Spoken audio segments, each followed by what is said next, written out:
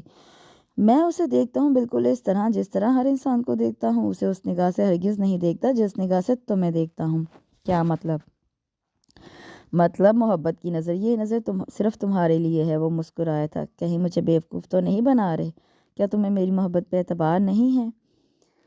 تمہاری محبت پر تو ہے، تم پر نہیں، فروا نے مسکرا کر کہا تو وہ بھی مسکرایا۔ اکثر وہ اسے موضوع بنا لیتی اور اسی پر گھنٹوں بولتی۔ کبھی کبھار تو وہ اس قدر چڑھ جاتا کہ اسے سخت انداز میں ٹوک کر رہ جاتا، یہ کیا تم ہر وقت ادن ادن کی رٹ لگائی رکھتی ہو، میرا دماغ مت کھاؤ۔ ہاں وہ تھی اس قابل کہ اسے ارزاں سمجھ کر دو چار پل کے لیے ہنسی مذاق میں شامل کیے رکھتے۔ قسمت نے اگر یہ ذلت اس کی نصیب میں لکھ دی تھی تو بے شک وہ ایسا کرنے میں حق بجانب تھے۔ وہ سوچتی رہتی تھی۔ فروا اپنی کسی دوست کے گھر گئی تھی جب کہ دونوں نندے کالج سے واپسی کے بعد اپنے کمروں میں سو رہی تھیں۔ ساس چچا الیاس کے ہاں گئی تھی۔ گھر پر اس وقت خاموشی کا راج تھا۔ عصر کی اذان ہوتے ہی اس نے نماز ادا کی اور کچن میں کھانے کی تیاری کرنے لگی۔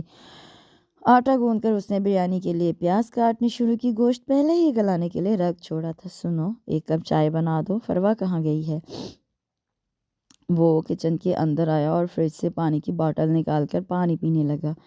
وہ کسی دوست کے گھر گئی ہے، چولہے پر چائے کا پانی رکھ کر اس نے جواب دیا۔ میں اپنے کمرے میں ہوں، کہہ کر وہ چلا گیا۔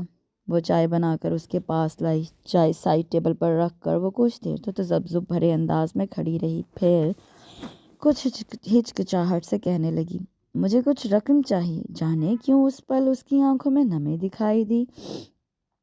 اس کی نمناک آنکھیں اس پل بہت کچھ کہہ رہی تھی، اسے یہی لگا تھا۔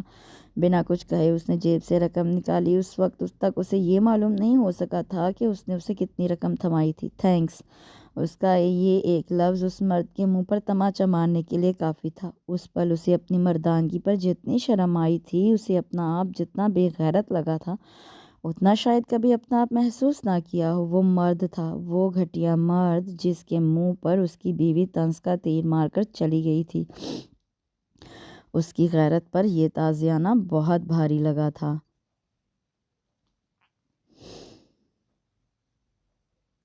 ان کی شادی کو 2 سال بیت چلے تھے۔ فروا ابھی تک ماں نہیں بن سکی تھی۔ اس کی ساس اسے علاج کی غرض سے کئی ڈاکٹروں کے پاس لے گئی تھی، لیکن کوئی آسرا نہ بن سکا تھا۔ عدن کو اپنے ماں باپ بہن بھائیوں کو دیکھے 3 سال ہو چکے تھے۔ اسے لگ رہا تھا کہ اگر مزید 1-2 سال وہ انہیں نہیں دیکھ سکی تو وہ ان کے چہروں کو بھول جائے گی۔ دلسوز لمحات اس کی زندگی کا حصہ بن گئے تھے۔ تحقیرانہ رویے اس کے وجود کے گرد لباس کی طرح لپٹ گئے تھے۔ کسی جاں فضا تصور کا دور دور تک امکان نہ تھا۔ اکتاہٹ آمیز انداز میں زندگی بسر ہو رہی تھی۔ ہر موسم اس کے لیے ایک جیسا تھا۔ بے التفاتی نے اسے تھکا دیا تھا۔ اس تھکاوٹ نے اس کے وجود میں وحشت بھر دی۔ ان دنوں اسے اپنا آپ ذلیل ترین لگ رہا تھا۔ ایک ایسا بندہ جو زمین اور آسمان پر اکیلا کھڑا، ایک رحم بھری آواز، ایک ترہم آمیز لفظ کا طلبگار ہو۔ اس تشنگی کیفیت نے اسے نڈھال کر دیا تھا۔ وہ بیمار ہو گئی تھی، لیکن یہ بیماری بھی اس کے لیے اس کی تنہائی کی طرح اس کی ساتھی بن گئی تھی۔ پچھلے کچھ دنوں سے بخار مسلسل ہو رہا تھا۔ جسمانی تھکاوٹ، درد نے اسے نڈھال کر دیا تھا۔ صبح کے ملگجے اجالے میں جب وہ صحن میں آئی تو چارسو خاموشی کا راج تھا۔ لان کے سبزے پر پاؤں رکھتے ہی جانے اسے کیا ہوا تھا کہ وہ لڑکھڑا کر منہ کے بل گری تھی۔ اس کا سبھی چہرہ اس وقت پیلاہٹ لیے ہوئے تھا۔ شکور نے جب اسے اس طرح زمین پر پڑے دیکھا تو یکدم اندر کی طرف بھاگا۔ بے خیالی میں اس نے زنجبیل کے کمرے کے دروازے پر دستک دی۔ دروازہ اسی نے کھولا تھا، پھر شکور کے بتانے پر وہ باہر کی طرف لپکا تھا۔ وہ بے ہوش پڑی تھی، اس کا جسم ماں کی طرح تپ رہا تھا۔ اسے گاڑی میں ڈال کر وہ ایک پرائیویٹ ہاسپٹل لے گیا تھا۔ وہ ایڈمٹ ہو گئی تھی۔ تھوڑی دیر کے لیے وہ گھر آیا تھا تاکہ ان سب کو خبر کر سکے، لیکن وہاں تو گویا بات ہی کچھ اور تھی۔ فروا عیش کے عالم میں اس کی جانب لپکی تھی۔ امی کہاں ہیں؟ اس کی بات کے جواب میں اس نے کہا تو وہ چلاتی بولی، میں نے کچھ پوچھا ہے؟ ماں بھی چلی آئی اور وہ بھی اسے لتاڑنے لگی۔ وہ تو گویا پھنس کر رہ گیا تھا۔ انہیں یوں بولتا چھوڑ کر وہ پھر ہاسپٹل آیا۔ وہ ہنوز اسی حالت میں تھی۔ اس دوران کوئی 10-12 بار فروا کی کالز آئی تھیں جسے اس نے ریسیو نہیں کیا تھا۔ وہ تو کم از کم اس کے قتل میں شریک نہیں ہو سکتا تھا۔ وہ سوچ رہا تھا۔ رات جانے کے اس پہر وہ کچھ ہوش میں آنے لگی تھی، وہ کچھ کہہ رہی تھی۔ وہ اٹھ کر اس کے قریب گیا اور اس کی بات سننے کی کوشش کرنے لگا۔ امی مجھے لے جاؤ یہاں سے، یہ لوگ بڑے ظالم ہیں، یہ مجھے انسان، میں جانور ہوں ان کے لیے، میں یہاں نہیں رہنا چاہتی، یہ سب مجھے لے جاؤ امی، اللہ کے لیے مجھے لے جاؤ، مجھے تم سب یاد آتے ہو۔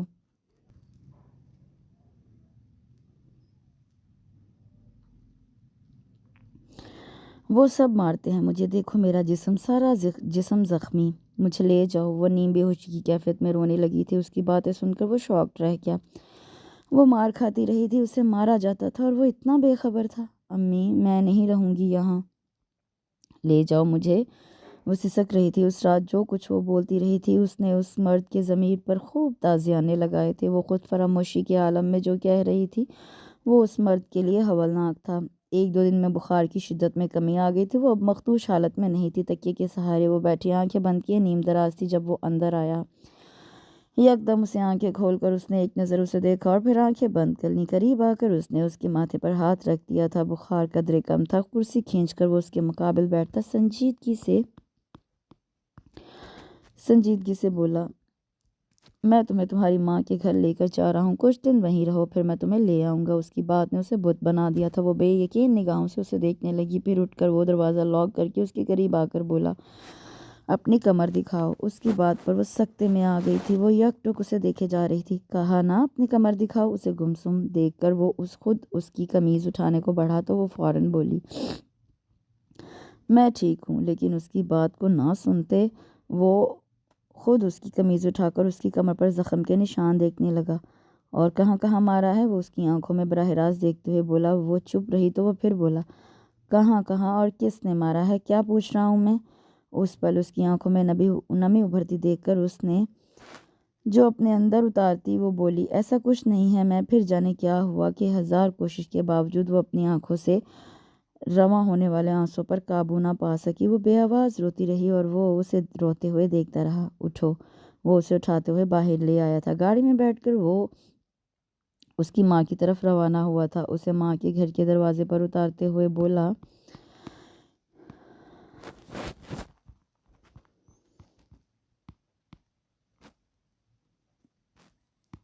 2 ہفتے بعد آؤں گا۔ گھر میں تو گویا بھونچال آیا تھا۔ سب اس سے خفا ہو رہے تھے۔ اس کی ماں نے تو گویا بات کرنی چھوڑ دی تھی۔ کوئی جادو کر دیا ہے جو اتنی آزادی دے دی اسے؟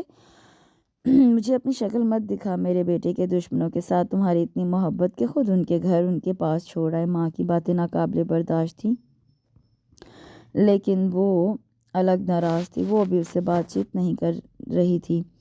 وہ بیڈ پر دراز کسی کتاب کے مطالعے میں مصروف تھی جب اس نے فروا سے بات کرنا چاہی۔ وہ بیمار تھی تو کیا مرنے دیتا؟ لوگ جانوروں کے ساتھ ایسا سلوک نہیں کرتے تو کیا میں اپنی بیوی کے ساتھ ایسا کرتا؟ لفظ بیوی نے تو فروا کو تپا دیا تھا۔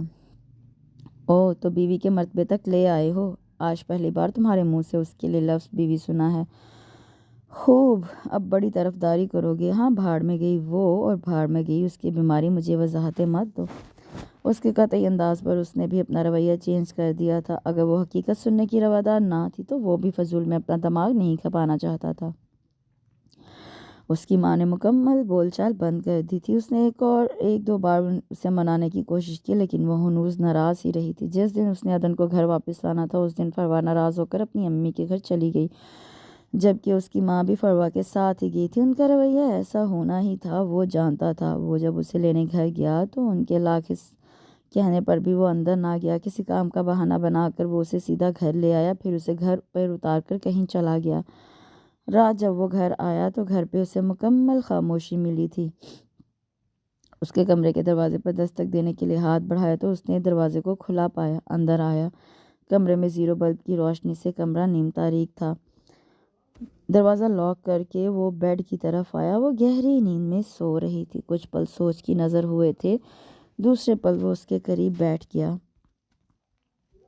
کھٹکے کی آواز پر وہ اٹھ کر بیٹھ گئی اور مندی مندی آنکھوں سے اسے دیکھنے کی کوشش کرنے لگی۔ اس کے برابر میں لیٹ کر وہ کچھ پل اسے دیکھتا رہا، پھر کہنے لگا، میں نے 2 ہفتوں کا وعدہ کیا تھا ورنہ اس سے پہلے ہی آ جاتا۔ تمہاری طبیعت کیسی ہے اب؟ ٹھیک ہے، اس نے مختصر جواب دیا۔ آج کے بعد سے جس نے تم پہ ہاتھ اٹھایا تو تم مجھے بتاؤ گی، مجھ سے چھپاؤ گی نہیں۔ اس کا ہاتھ اپنے ہاتھ میں لیتا بولا، جو زخم میں نے دیا ہے اس کا مداوع بھی میں کروں گا۔ وہ خاموشی سے سن رہی تھی، پھر بولی، وہ سب خفا ہوں گے، میں نہیں چاہتی کہ کوئی مشکل کھڑی ہو۔ اس نے اسے کسی بھی قسم کے خطرے سے آگاہ کیا تھا۔ یہ تمہارا مسئلہ نہیں ہے، میرا ہے، اور تم وہ کرو جو میں کہوں بس۔ وہ اس کے معاملے میں ہمیشہ سخت رہا تھا۔ قصور میرے بھائی کا تھا، لیکن خطاوار میں ٹھہرائی گئی۔ ادھر وہ سب کچھ اور چاہتے ہیں اور آپ کچھ اور۔ آپ تو آرام سے آفس چلے جائیں گے، لیکن گھر پر میں کیا کیا فیس کروں گی یہ صرف مجھے پتہ ہے۔ میں آپ کا ساتھ نہیں دیکھ سکتی۔ تم سے مشورہ میں نے مانگا۔ یہ میری بھی زندگی ہے، میرا بھی حق ہے کہ میں کچھ بولوں اپنے لیے۔ کیا میں کٹ پتلی ہوں؟ جو پہلے آپ نے کہا تھا کہ میں سب کی شکایتیں نہ کروں، اب کہہ رہے ہیں کہ میں آپ کو بتاؤں۔ پہلے مجھے دیکھنے کے روادار نہ تھے، اب وہ چند ثانیہ خاموش رہے، پھر بولی، اور اب میں سہنے کی طاقت نہیں رکھتی۔ وہ سب مجھ سے نفرت کرتے ہیں، لیکن آپ کے اس اقدام کے بعد میں ان کے لیے دنیا کی ذلیل ترین مخلوق بن جاؤں گی۔ وہ آپ کو تو برا نہیں سمجھیں گے، صرف مجھے سنائیں گے۔ میں نہیں چاہتی کہ مجھ پر یہاں اور زندگی تنگ ہو۔ آپ فروا کو اپنی بیوی سمجھیں، مجھے اپنے حقوق نہیں چاہیے۔ اس نے حتمی فیصلہ کیا، جس پر وہ بڑے مزے سے مسکراتا ہوا بولا، تو کیا تم سے اپنا حق لینے کے لیے اب مجھے زبردستی کرنا پڑے گی؟ وہ اسے چپ لیکن بے تاثر انداز میں دیکھتی رہی۔ جب میں ایسا نہیں چاہتی تو آپ کو کیا تکلیف ہے؟ مجھے تکلیف ہے۔ جب میرے ساتھ رہو گی تو میری مانو گی۔ وہ پرسکون سا گویا تھا۔ میں آپ کو اس قدر ارزاں لگتی ہوں کہ جب جی چاہا پھینک دیا، جب جی چاہا استعمال کیا۔ وہ بے یقینی سے دیکھتی جیسے شوق میں تھی۔ یعنی تم ضد کرنے لگی ہو، انا ہے نا؟ وہ استہزائیہ انداز میں ہنسا اور پھر سختی سے بولا، انا کی بات بیچ میں لاؤ گی تو بہت پچھتاؤ گی۔ میں کیا ہوں تمہیں اس کا اندازہ نہیں۔ تم انتقاماً اپنی ضد پر اڑ گئی ہو، یہی بات ہے نا؟ وہ سنجیدہ ہو، ایسا نہیں ہے، وہ وہاں سے لہجے میں کہتی تڑپ اٹھی تھی۔ تو پھر کیا ہے؟ وہ غصے سے دبے دبے لہجے میں دانت چباتا بولا، میری زندگی جیرن ہو جائے گی۔ میں آپ کو کیوں نہیں سمجھ آ رہی؟ اگر فروا نے آپ کو یہاں دیکھا تو وہ مجھے زندہ درگور کر دے گی۔ وہ رونے لگی۔ پھر آنسو؟ میں نے منع کیا تھا نا، میں تمہارے آنسوؤں سے پگھلنے والا نہیں۔ انا کی بات ہے تو پھر ایسا ہی صحیح، میں دیکھتا ہوں تم مجھے کیسے دھتکارتی ہو۔ صبح وہ جلدی اٹھی تھی، وہ گہری نیند سو رہا تھا۔ نہا کر جب وہ باہر نکلی تو اس نے اسے سیل پر بات کرتے دیکھا۔ وہ کسی ڈاکومنٹس کی بات کر رہا تھا۔ وہ ایک سرسری نگاہ اس پر ڈال کر جانے لگی کہ سیل آف کر کے وہ اس سے بولا، ادھر آؤ۔ نہ چاہتے ہوئے بھی وہ کچھ قدم چل کر اس کی جانب آئی۔ یہ سو کیوں منا رہی ہو؟ پھر اس کے گیلے بالوں میں انگلیاں پھیرنے لگا۔ وہ خاموش رہی۔ جب وہ مزید بے تکلفی دکھانے لگا تو اس نے ایک جھٹکے سے مڑتے کہا، مجھے کام ہے۔ اس کی حرکت پر وہ مسکراتا رہا، مجھ سے زیادہ ضروری کام ہے؟ پھر مسکراتا بولا، غصے میں کافی اچھی لگتی ہو۔ کیوں؟ مجھ میں تو کوئی خاص بات نہیں، یہی کہا تھا نا آپ نے پہلے؟ اسے اس کی پرانی بات یاد دلاتی جب وہ اشتعال انگیز انداز میں بولی تو وہ ایک ہلکا سا کہکا لگاتے اسے گلے لگاتے بولا، پہلے کی نہیں اب کی بات کرو، میری رات کو حسین۔ وہ اسے دھکیلتی چلی گئی۔ وہ فروا اور ماں کو منا کر لے آیا تھا۔ اس کا رویہ فروا کے ساتھ پہلے جیسا ہی تھا، جبکہ وہ اس سے کچھ ناراض محسوس ہو رہی تھی۔ اس وقت بھی وہ فروا کو منانے کی کوشش کر رہا تھا، چلو تمہیں شاپنگ کراتا ہوں۔ وہ ہنوز خاموش رہی تھی تو یکدم سے اس کا ہاتھ پکڑ کر اسے اپنے قریب کرتے ہوئے بڑے جذب کے عالم میں کہنے لگا، اس کے یہاں رہنے سے تمہیں کوئی خوف کیوں ہے؟ دیکھو میں اسے طلاق نہیں دے سکتا کہ جرگے کا فیصلہ کیا ہوتا ہے تمہیں پتہ ہے، گھر سے بھی نہیں نکال سکتا۔ یہ سب طے ہوا تھا، پھر بتاؤ کیا کروں میں؟ وہ اسے رام کر رہا تھا، تو اتنا میٹھا بننے کو بھی تو جرگے نے نہیں بولا تھا۔ وہ گویا پھٹ پڑی۔ وہ مسکرایا۔ ذہن کے پردے پر اس کے ساتھ بیتی رات کی فلم کچھ اس طرح لہرائی کہ وہ چپ کر گیا تھا۔ چپ کیوں ہو گئے؟ اسے یکدم خاموش پا کر بولی، تم کچھ بھی کہو، وہ بیوی تو ہے نا میری، اب میں اس رشتے سے جان تو نہیں چھڑا سکتا، اور پھر یہ فیصلہ میرا نہیں ہے، یہ سب کا مشترکہ فیصلہ تھا۔ پھر تم سب مجھے اس معاملے میں کیوں گھسیٹ رہے ہو؟ تم آج کل اس کے ساتھ کچھ زیادہ ہی ہمدردیاں دکھا رہے ہو، مجھے اچھا نہیں لگتا۔ اس نے دل کی بات بتائی تو وہ مسکراتے ہوئے بولا، فضول کی سوچیں رہنے دو اور کچھ پیار بھری باتیں کرو۔ یقین کرو کب سے ترس رہا ہوں تمہاری ایک پیار بھری بات کے لیے۔ اس پل وہ مان گئی تھی کہ وہ اس کو چاہتی بھی بہت تھی۔ اس کی محبت سے اسے اس سے بدگمان کر دیتی تھی، جس میں وہ خود کو سراسر بے قصور سمجھتی تھی۔ چچا الیاس کی بیٹی کی شادی تھی، سب وہاں گئے تھے، وہ گھر پر رہ گئی تھی۔ اس کی عجیب حالت تھی، وہ بہت سستی اور تھکان محسوس کر رہی تھی اور کئی بار تو اسے ابکائی بھی آئی تھی۔ اپنے ساتھ ہونے والی گڑبڑ کا اسے بخوبی اندازہ ہو رہا تھا۔ سب سے بڑا طوفان اس خبر سے آنے والا تھا۔ وہ اس کا سوچ سوچ کر اور بھی پریشان ہو رہی تھی۔ لان میں بیٹھی وہ اپنی سوچوں میں منہمک تھی جب وہ آ کر اس کے قریب کی کرسی پر بیٹھ گیا۔ وہ خاموشی سے اس کے چہرے کو پڑھ رہا تھا۔ یکدم سے ہڑبڑا کر وہ نظریں پھر کر درخت پر بیٹھے کوؤں کو دیکھنے لگی۔ پھر جانے کیا سوچ کر وہ اس کی طرف دیکھتے ہی کہنے لگی، آپ مجھے کسی طرح سے ہسپتال لے جا سکتے ہیں؟ اس کی بات پر وہ سوالی انداز میں کچھ دیر تکتے رہنے کے بعد بولا، کیوں؟ مجھے کام ہے۔ اس کی آواز پرسکون تھی۔ تمہیں جو کام ہے وہ مجھے معلوم ہے۔ حیرت سے وہ یکدم سر اٹھائے اس کی طرف دیکھنے لگی۔ میرے بچے کو کوئی نقصان نہیں پہنچنا چاہیے، سمجھی تم؟ آپ کو کس طرح؟ وہ الجھن بھرے انداز میں کہنے لگی تو وہ پھر بولا، ایسا کوئی بھی خیال دل سے نکال دو، مجھے بچہ چاہیے، اور ہاں، رات کو کمرے کا دروازہ لاک نہیں کرنا، میں آؤں گا۔ یہ کہتے ہی وہ اٹھ کر گیٹ سے نکل گیا تھا، جبکہ وہ اس کی باتوں پر حیران پریشان رہ گئی تھی۔ رات کا کھانا کھاتے ہی وہ اپنے کمرے میں سونے چلی گئی۔ جانے رات کا کون سا پہر تھا جب وہ اسے جگا رہا تھا۔ پلیز کوئی آ جائے گا، وہ ہراساں سی بولی تو وہ کہنے لگا، یہ تمہارا درد سر نہیں ہے۔ وہ اس کے برابر لیٹ گیا۔ وہ اٹھی تو اس نے کھینچ کر اسے اپنے ساتھ لیٹایا۔ آپ کیوں میری جان کے دشمن بن گئے ہیں؟ وہ سب بہت ناراض ہوں گے، اگر انہیں خبر ہو گئی کہ میں پریگننٹ ہوں تو وہ مجھے مار ہی دیں گے، مجھے بہت ڈر لگ رہا ہے، میں ابارشن۔ وہ بھناتا اٹھ کر بیٹھ گیا تھا۔ میں یہاں تمہاری تقریر سننے نہیں آیا، اور اس وقت تم بہت اچھی طرح سمجھ رہی ہو کہ میں کیا چاہتا ہوں۔ صبح جب وہ اٹھی تو وہ اسے بستر پر نظر نہیں آیا تھا۔ وہ شاید جلدی چلا گیا تھا۔ دوپہر کے وقت وہ پھر سے چلا آیا۔ دماغ ٹھکانے پر آیا کہ نہیں، وہ کمرے میں بستر پر دراز کتاب پڑھ رہی تھی کہ ایسا مزہ صرف ان کی غیر موجودگی میں ہی وہ لے سکتی تھی۔ وہ تو اس کے پڑھنے پر بھی طنز کے تیر اس طرح چلاتے تھے کہ وہ خود کو ایک مجرم سے زیادہ قصوروار سمجھنے لگتی۔ وہ اٹھی اور بستر سے اتر کر سلیپرز پہن کر اپنا دوپٹہ اٹھایا۔ میں چائے لے آؤں؟ وہ شاید اس سے فرار حاصل کرنا چاہ رہی تھی۔ اس کا ہاتھ تھام کر وہ اسے روک چکا تھا۔ آپ کو اس بات کا احساس ہو نہیں سکتا، مجھے پتہ ہے کہ مجھے کیا سننا پڑے گا۔ وہ سب بہت ناراض ہوں گے، میں آپ کے سامنے ہاتھ جوڑتی ہوں، میرے لیے زندگی اور مشکل مت بنائیں۔ اس نے اس کے آگے ہاتھ جوڑے۔ مجھے آپ سے کچھ نہیں چاہیے، نہ ہی میں کبھی گلہ کروں گی، یہ سب میرا جینا حرام کر دیں گے۔ وہ حقیقتاً خوف زدہ تھی۔ میں ہوں نا، اس نے بڑے اطمینان سے بھرے انداز میں کہا تو وہ اسے دیکھ کر رہ گئی۔ آپ کو شاید اس بات کا احساس نہ ہو کہ سر پر آسمان اور زمین پر وجود کسی کے لیے کتنا اہم ہو سکتا ہے، یہ میں جانتی ہوں۔ ان چند سالوں میں جان گئی ہوں۔ اب آپ مجھ سے دونوں آسرے چھیننا چاہ رہے ہیں، مجھے منہ کے بل گرانا چاہ رہے ہیں۔ آپ کے لیے مشکل نہیں ہے، پر میرے لیے مشکل ترین ہے۔ آج وہ اسے تفصیلاً بات کر رہی تھی، ورنہ اکثر خاموش ہی رہتی۔ وہ بات بدلتے بولا، تم شادی میں نہیں جاؤ گی؟ نہیں، میں ابھی جا رہا ہوں، کچھ دیر بعد تم بھی وہاں آنا۔ میں نہیں آ سکتی۔ اس نے معذرت کی تو وہ اس کی آنکھوں میں آنکھیں ڈالے بولا، ضد کر رہی ہو؟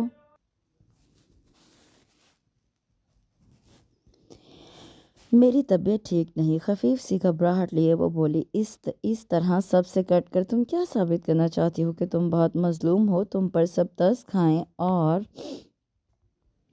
آپ نہیں سمجھیں گے میری بات، آپ کی سمجھ میں آ ہی نہیں سکتی۔ اس کی بات کاٹ کر وہ جھلاہٹ آمیز انداز میں بولی، میرے وہاں جانے کے بعد تم وہاں آؤ گی، وہاں کیا ہوگا یہ میرا مسئلہ ہے۔ اسے وارن کرتا وہ چلا گیا، جبکہ وہ